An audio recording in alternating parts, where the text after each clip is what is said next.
Dearborn County over at Hidden Valley here in a few weeks. Moving in, I think April 16th or 17th. Excited about that. Excited about being part of the community, going to high school football games. Even though I am a coach, I am a father and try to do as much of that stuff as I possibly can. I've got an older son, Tucker, who is a quarterback for me at University of Cincinnati. So a lot of you will see him over the years too, hopefully. But it is good to be part of this community. I feel kind of second rate, though. I'll have to tell you this. I'm driving into town, and for the last 3.5 years, my next door neighbor down the street is Bob Knight at Texas Tech. And I see his picture up on the billboard riding into town. Bob Knight speaking. He's a piece of work. But actually he has been a neighbor of mine for the last 3.5 years. You know, he coached at Texas Tech. His son, Pat, was the head coach at Texas Tech when I got there, and Coach Knight is still a resident of Lubbock, also lives in Montana, loves to hunt and fish. Went down to his house one night when I first got to Lubbock, and he invited me down there, so I go down there, and here's some shotgun going off in the backyard. Now, we're in a neighborhood. Coach Knight's back there shooting doves out of his backyard. So I knew I was in the right place. But it is, it's good to be here today. We practiced this morning at 7:30. We was on the practice field for about 3 hours in our beautiful weather, spring weather we've been having. And I've still got a cold from practicing outside.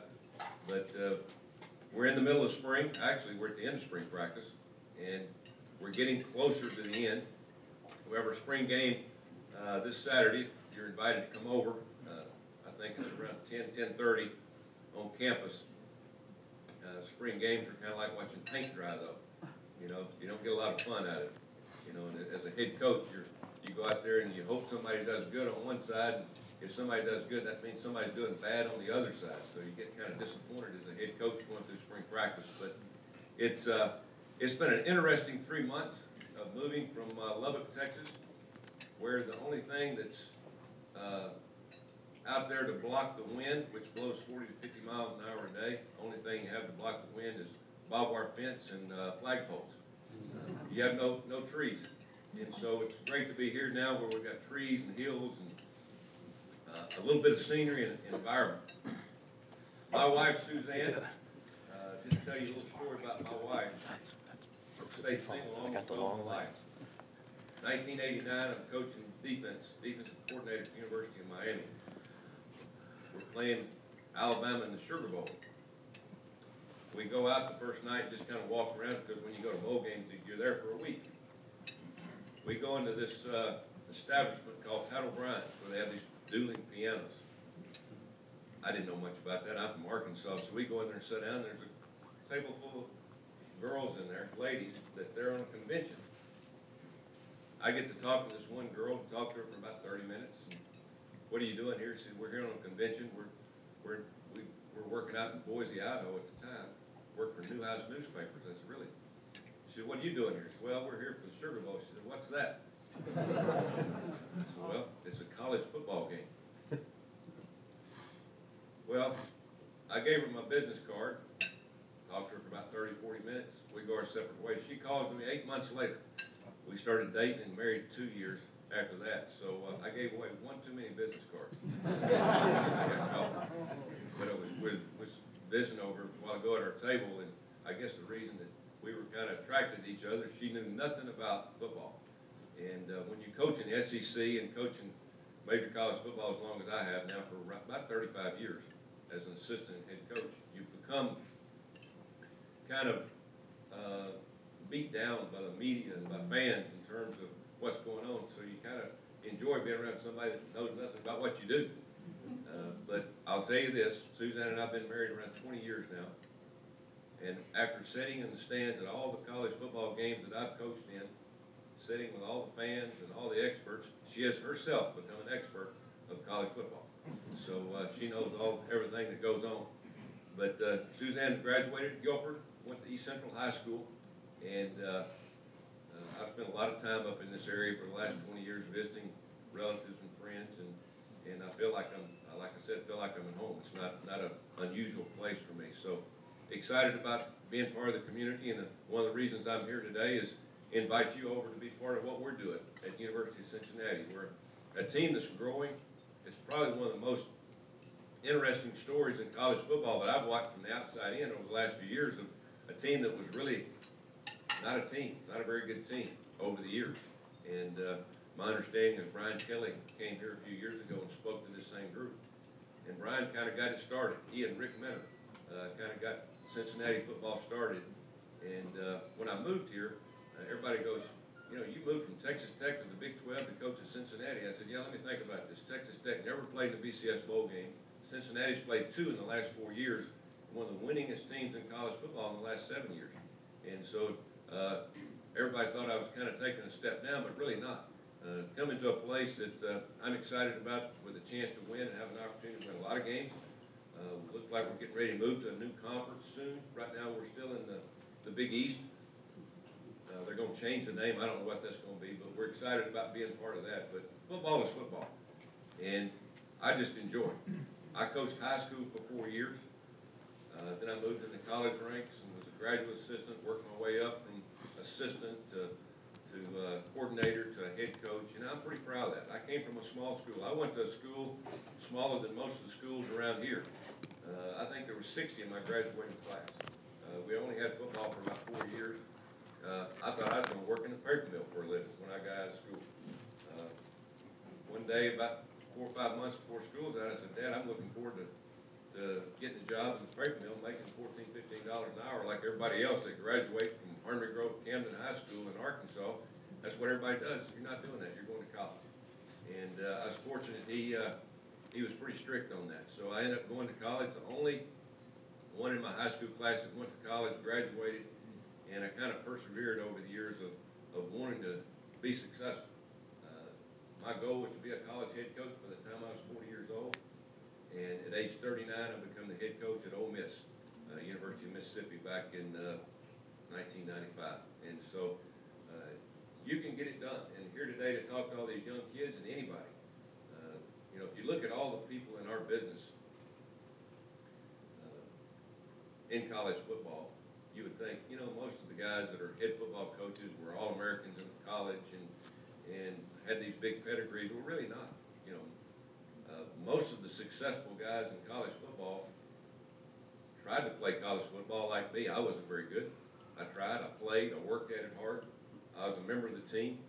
I lettered, I did some of those things, but I wasn't very good. Nick Saban, he only played 1 year of college football at Kent State, I think is where he went to school. Brian Kelly played very little college football. If you just look at all the guys that are major college football coaches, it's guys that just wanted to do something to have success, and they were hungry for that. So I tell a lot of the guys that coach on our team, every day I talk to them about being self-responsible for what they do. You know, this is a fun sport. I was reading an article yesterday. You know, there's 2.5 million Pop Warner football players in the United States. There are 2.3 million high school and junior high football players. There's 1.1 million college football players. There's 1,500 pro football players. And so there's a lot of football being played in this country, but one thing I'm most excited about is having the chance to travel all throughout this, not just this country, but over in Europe and Iraq and Iran, and going to see the troops. The one thing that I noticed about sports, and the main thing about football, it teaches self-responsibility. And I've seen a lot of guys grow up in this business that have made something out of themselves because of football. Now, football's a tough sport. I mean, we're getting hit sideways from the front, from the back, from the media, from a lot of groups about it's too physical. We have concussions. You know, we've had too many injuries. You know, there's more injuries in soccer in college than there is in college football every year. I mean, there's more injuries. And we're going to have injuries. When you have a sport and you have contact, you're going to have injuries. And so right now we're fighting a lot of those things from the media of trying to say, hey, we don't need this sport. You know, we don't need to do that. You know, I saw one guy say, you know, the parents, you know, even our president said, I don't know whether I'd let him, if I had a son, whether he could play football or not. it doesn't make sense, because football is a sport where you have contact. You're going to have injuries, but you have injuries in skateboarders, kids riding bicycles, all those things. It's something that is created because you do have contact. It is a team sport, but it's something that you get something out of. You know, I can look back over my career. Two guys I'm going to point out to you that I coached personally. I recruited a kid in 1987 from Chicago. At the end of the year, we just won the national championship at the University of Miami. Jimmy Johnson, head coach, says, "Guys, we're finished recruiting. We've got one scholarship left. Do we have a guy that anybody would recommend?" Actually, I had recruited the kid, but I wasn't a D-line coach or defensive line coach. Stands up and said, "Coach, I've got a kid in Chicago that I think would fit in good with this group." And now we had just had a great recruiting class. And Jimmy Johnson, won Super Bowls and national championships. He's on Fox News Sports every Sunday. He's one of these guys, though, when you work for him, if you're going to make a decision, step up, make a decision, but you better be right. I mean, he's liable to run you off. He's liable to fire you. Well, we recruited this young man, sight unseen. Basically, normally when you recruit guys, you bring them all in campus. Well, we hadn't seen this kid. Well, he comes to campus the next year, and we parade all of our first day of practice, all these freshmen out. All these freshmen that look like, thoroughbreds, man. They're big, strong, good-looking guys. You can tell they were fast, except for one guy. It was this one kid that was 6 foot 1 inch, 350 pounds. He looked like a beanbag. I mean, he was more round than he was tall. I felt sorry for him. I really did. I'm thinking, we bring this kid in. He has no clue what he's getting into. He has no chance for success. But I'm going to tell you, from the first day that I met that kid on campus in terms of wanting to play football, he did more work than most of the guys combined before practice, during practice, and after practice. He had no business playing college football.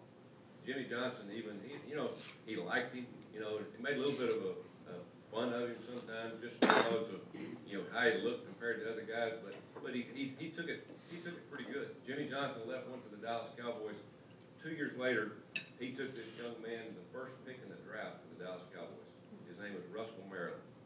And I said from that time on, I see a lot of kids come play for us. Cincinnati, when I was Cincinnati, Texas Tech, or at Auburn, they come in and they don't think they can do it, or they don't think they have the work to get it done. But I've seen it time and time again. A lot of you young guys out there, if you want to do something, you can do it. All you've got to do is have the work ethic and the self-responsibility and the will to make yourself and push every day. Russell Maryland probably made $100 million. He just went into the College Football Hall of Fame. I mean, here's a kid that looked like a beanbag. And nowadays you can look at him, you'd never think, just looking at him, that he would have played that well. But he wanted it. He had the will and the drive to get it done. I had another guy that I personally recruited in 1990. I went and looked at him, and I brought him back. Dennis Erickson was the head coach. I said, "Coach, I think he can play linebacker." What's he play? He plays quarterback. And he said, "Well," I said, "he plays a little bit of safety, but I know the head coach. He likes him. He's 6 foot, about a half inch, maybe about 210 pounds." And so he comes in. We sign him. We're the only one off the scholarship. He had the it factor, is what I call it. You couldn't tell him he couldn't do it. I mean, the first day he come in, I had 3 guys that were going to make All-American at linebacker that I personally coached. He played linebacker for us. And I said, "Stand up and give your name." He stood up and said, "My name's Ray Lewis. I'm from Lakeland, Florida, and I'll be the best linebacker to ever play here." The guys turned around and looked at him. It was Ray Lewis. Ray Lewis might have been the best linebacker to ever play. Here's a kid that played linebacker, played very little defense, but he had the will to do it. He wanted out. He didn't have a father. He didn't have a mother. He had a grandmother that was old, that tried to raise him. Basically, his high school coach raised him. Over 2/3 of the players on my football team today, and on every football team in this country, and I'm ashamed to say this, and we as Americans should be ashamed to say this, 2/3 of the players on my team today, and all the coaches, all the football teams, and all the basketball teams, have one or no parents. I mean, that's really a shame. And you live in a community that's a little bit different. You get out of this community and you go to inner cities in Chicago, you go to the inner cities of St. Louis or Dallas, it's really bad. It's really bad. And the one thing that a lot of these kids have, and I'm not talking about just minority kids, I'm talking about white kids. The only thing they have is sports. The only thing they have is something to grab a hold to is, hey, this can get me out of here. Ray Lewis was one of those. You listen to Ray Lewis today, and you can kind of tell he's a little bit cocky, and he was a little bit like that when we first got him. But again, you couldn't tell him he couldn't do it. You couldn't go in and tell him, Ray, you can't work out on weights for the next 3 hours. You can't hold up. Don't tell him he can't do it. He'd stand there and do it. I think that's what we're lacking today in a lot of kids. And then, I'm not telling all you kids out here today to go out there and just try to run over somebody or do something abnormal. Work ethic. Be self-responsible. You know, when I recruit guys at the University of Cincinnati and all other schools I've been at, the one thing I tell them, most of you have never seen the sun come up. Most of them haven't. You know, my two kids, Troy and Tucker, I mean, the only time they ever seen it come up was when we went hunting or fishing, got up early and did something, or had to catch a flight. You play for me or you play for most colleges across the country, you're going to get up, you're going to see the sun come up every day while you're in college. I mean, because we do things early in the day. You know, we practice, like I said, we practice in the morning. You know, every one of our guys get up at 5:30. We get up early, and we get our work done, and we go to school. It teaches you self-responsibility. That's, again, one thing about athletics, and again, I've been a proponent of all sports all my life. Anything that you can do, because it's organized. The one thing that you do is you have an opportunity to work with other guys or girls on your team. You learn how to play together. You can have all the athletes you want in the world. And I tell, and we're building this team at Cincinnati as we speak, and every day I tell them, we can be a great offense, we can be a great defense, we can be a great kicking game. We can have a good offensive line, we can have a great offensive line, we can have good linebackers, but it doesn't make any difference if we don't play together. Football, basketball is a true team sport. Football especially, you can take, and I tell people this, you can take Michael Jordan, okay, and any four of us in here, and you go play some basketball games, you win some basketball games, because Michael Jordan can win them on his own. I mean, that's the bottom line. In football, you take Peyton Manning and put any 10 of us on his team, he couldn't win. That's what I like about football. Everybody's got to pull their weight. Everybody's got to do what it takes to win. Everybody's got to do the extra. Everybody's got to do things. When the lights are not on and nobody's around, everybody's got to be working. That's what I love about football. You got to be doing extra things. Now, you can be average, and sometimes that might be what a lot of people like to do. They like to just get by and be part of the team. I don't like that. I like to win. I think in this country, we all like to win games. We all like to be part of it. We all like to have success. And I see all these young guys out here today, and you can be successful, but you can only be successful if you do yours and you help other people. It's called leadership. You know, that's the reason our country right now is not the best shape in this world, because our leaders over the years have let us down a little bit. Because again, we need everybody. But leadership is what makes a program. You know, you can have coaches. You know, myself, and we have coaches in here that work very hard to make all of you young guys better. They can't do it. They can't do it. I mean, it takes all of you guys, young guys, and to push yourself to make yourself better. Again, it goes back to one thing I tell our guys every day, 2 words: self-responsibility. Be what you are, make yourself better, and push yourself every day, but also let that go over to the other guys. Let them see what you're doing. Help them. Help others. Help the offensive line. Go out there if you're a quarterback and work with the offensive line. Go out there with the defensive players if you're a wide receiver and make them better. Thank you. But again, it all goes back to teamwork and self-responsibility. The thing I like most about being at Cincinnati for the last few months is, I tell our players, I don't know where it came from, and you don't coach it. You know, we're not as talented as Alabama or USC. We do have some talent. I've talked to our coaches about this, and again, I've been in a lot of different places. The one thing I like about our football team is their attitude and their will to make themselves better. I mean, they want to be good. you don't teach that. I mean, that comes from high schools. That comes from junior high. It comes from the high school coaches. As a college coach, we kind of represent what high school coaches do. We only have a short period of time. And so I'm a big proponent to high school coaching, high school football teams, the junior highs, the programs and what they do and how they do it, because they make what we do better. We as college coaches make what the pros do. You know, it doesn't take a rocket scientist to be a pro head coach. Marvin Lewis will tell you that. I was at opening day with him over in Cincinnati the other day. We were talking about his football team, and we were talking about the difference in pro and college. He said that, you know, that I just kind of drive the bus.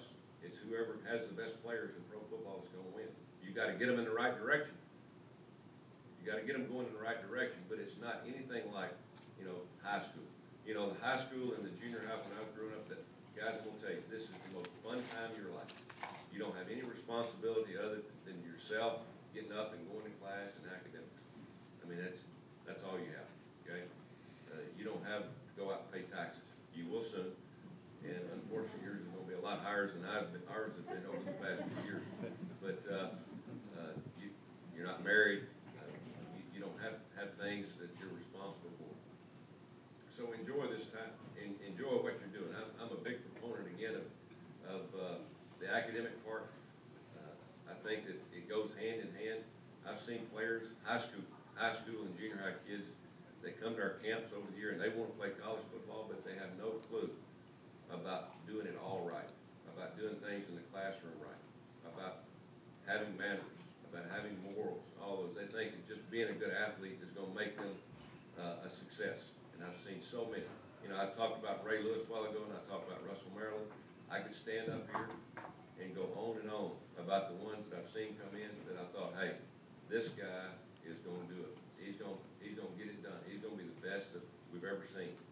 And they don't succeed because they don't have the it factor when I talked about earlier, the will to do things when the lights are not on, when they're away from everybody else. All they want to do is have fun, sleep late, and don't do the things that are necessary to be a success. You don't start working at being a success when you're in college. You do it at the younger ages, you guys' ages, the high school group. You learn from the people around you, but you learn from your high school coaches. And that's the reason I've told everybody this. High school coaches, to me, are the most important people in the world. Now, I'm a proponent of algebra class and English and all those things, and we all have to have that. But I would hate to see this country, and right now we are having tough times, you know, in the economy, and we have problems. I would hate to see this country without athletics, especially football. I've had the chance over the last few years to travel, as I said earlier, with 4 or 5 other coaches to Iraq, to Afghanistan, to Africa. I've gone to hospitals all over Germany where our troops that have gotten shot in Iraq and Afghanistan go. I've seen guys with no arms, no legs, guys that can't see anymore. You don't think they wouldn't want another opportunity? But if you want a realization of life, I mean, that really opened my eyes. My dad was a World War II vet. He died on active duty. And I kind of grew up a military guy.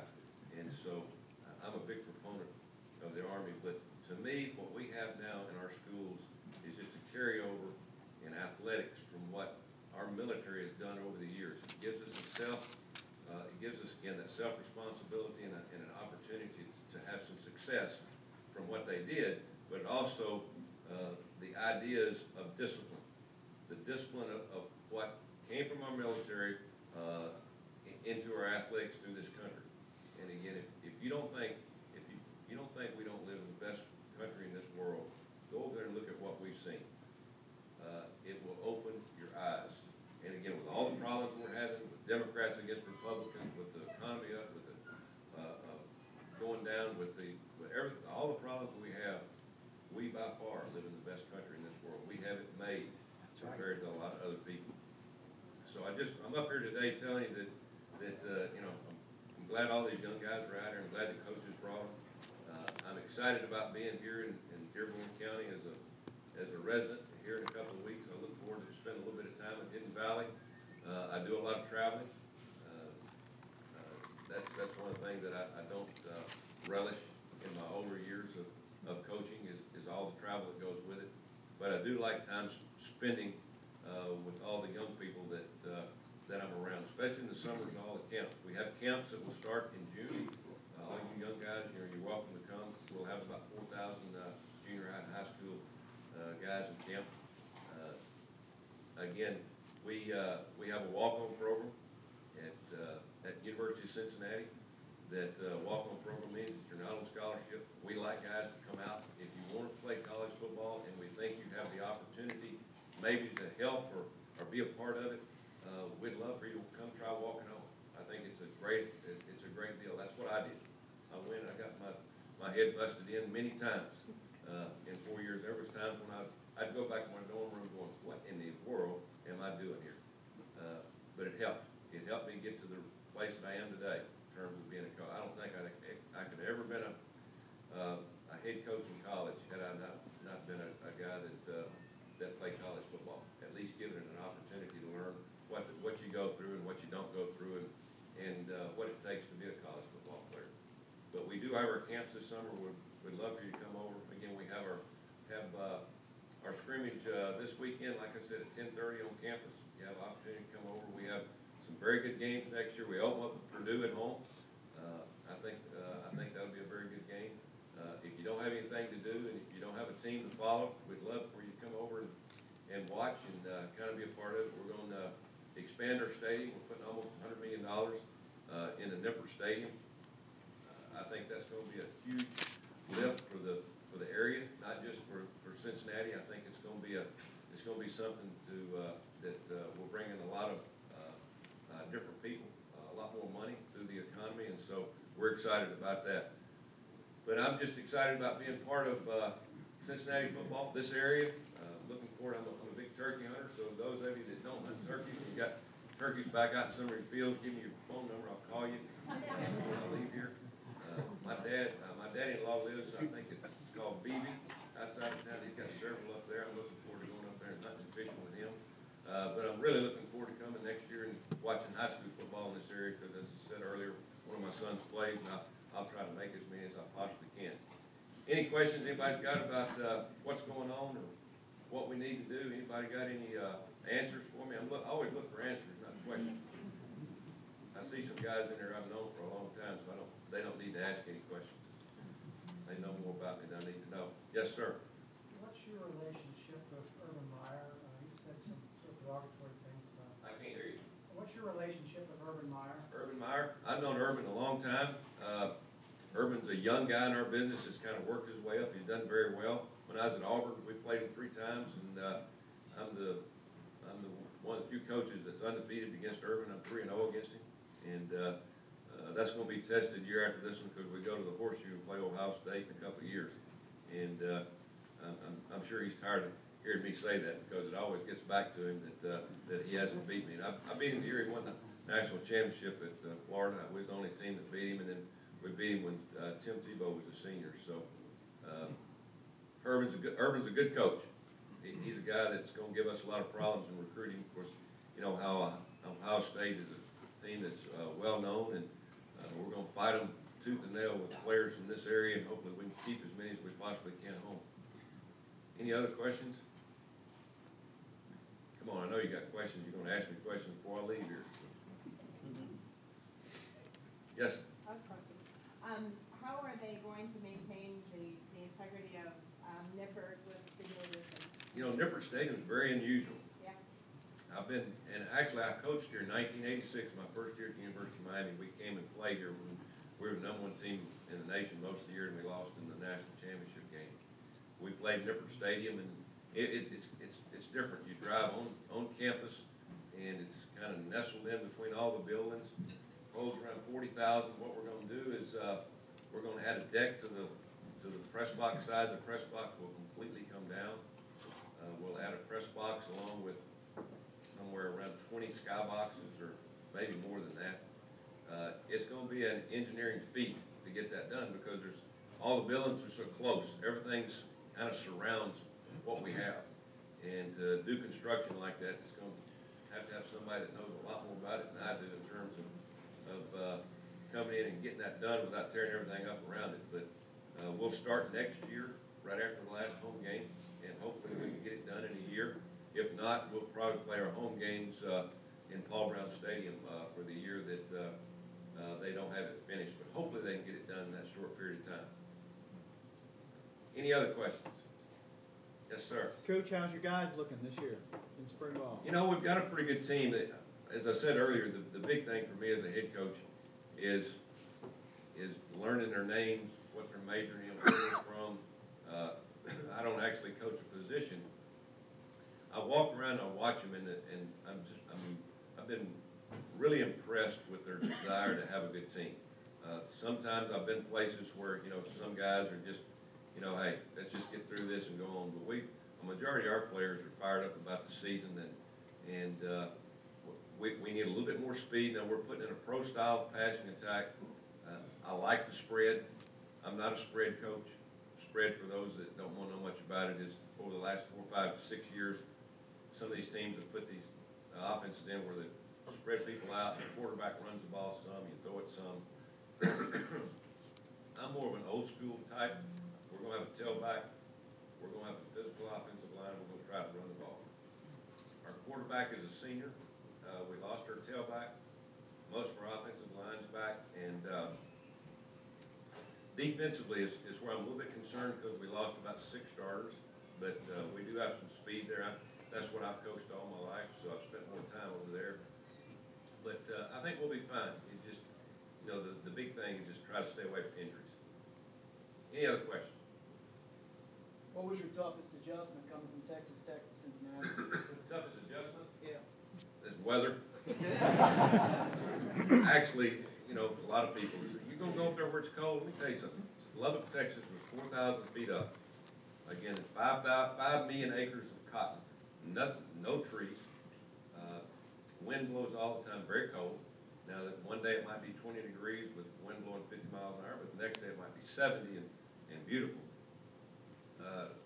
I think that's my biggest adjustment is just getting back to an area that's you know, has trees, and you have your 4 seasons and the cold. Now, we do have an indoor workout area, which has helped. But and the other big adjustment for a head coach, and again, this is my 3rd time to do this, or 4th time, is when you come in, you have like 50 or 60 people. Unfortunately, you're going to bring your people, most of your people. So you come in and you interview people and you let people go, because if you're going to run a business, you're going to have people that know what you know, and you know more about them. And so it usually takes 6 months to get everybody moved. You got to remember now, excuse me, it's not just me. It's my family. It's 20 other families, and then it's their kids and their wives. They're selling homes. They're buying homes, and then you're moving. And I mean, it's not really conducive to getting off the ground at a fast pace. But I've got a good young staff, and they've done a good job. You have to have a different type of family and wife to go through this, because you're never around much. No, They have to sell a house, and then they come in, they have to buy a house. You're not there to buy one. Your wife doesn't like it. Butch Jones came out Tennessee. Keep them all in the same 3 years, But it's Kelly about 3 pretty years difficult before. being a head. Everybody thinks it's fun being a head coach. I really truly enjoyed coaching more than I do being a head coach. Head coach is more of a guy that goes speaks and raises money and recruits and deals with problems. You know, right now all of my guys are back there in the office. What I like to do.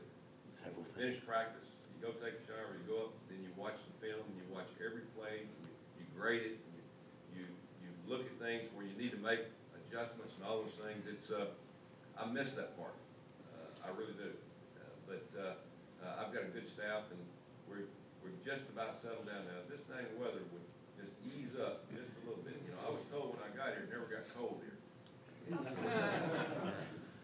we didn't get snow, but supposedly last year was pretty good. But I think we're paying for it this year. It looks like we're kind of turning the corner. I noticed on the golf course out here, the grass has turned a little bit green. Any other questions? about what we're doing, not doing. All right, to all you football players, you know, I appreciate you coming. Again, persevere, work hard, do things right, on and off the field, and it'll pay off for you. You know, be a good citizen. You know, do all the things that your coach would love you to do. I know it's a fun time in your life, but this will be a time that you'll always remember, going to high school and all your buddies, because when it's over, and you don't get to do it again. And if there's anything that most of us older folks in here would love to do, we'd love to go back to those days where we're sitting in your seat. And I know you're sitting there going, this guy's crazy, man. I'll be glad to get out here and get me a job. Well, you'll get one, but you'll have one then for 60 years.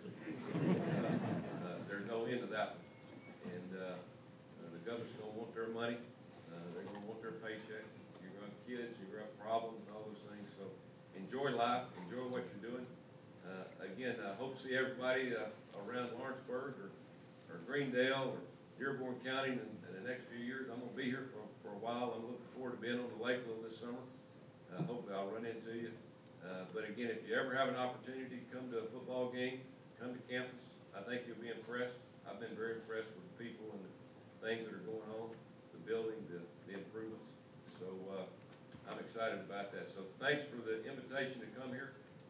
Again, I hope to see all of you again soon. You're like family, so I'm not leaving. I'm not getting up and leaving like most places I do and don't ever come back. You know, I'll be back here quite a bit. So looking forward to meeting most of you. Good luck. Thank you.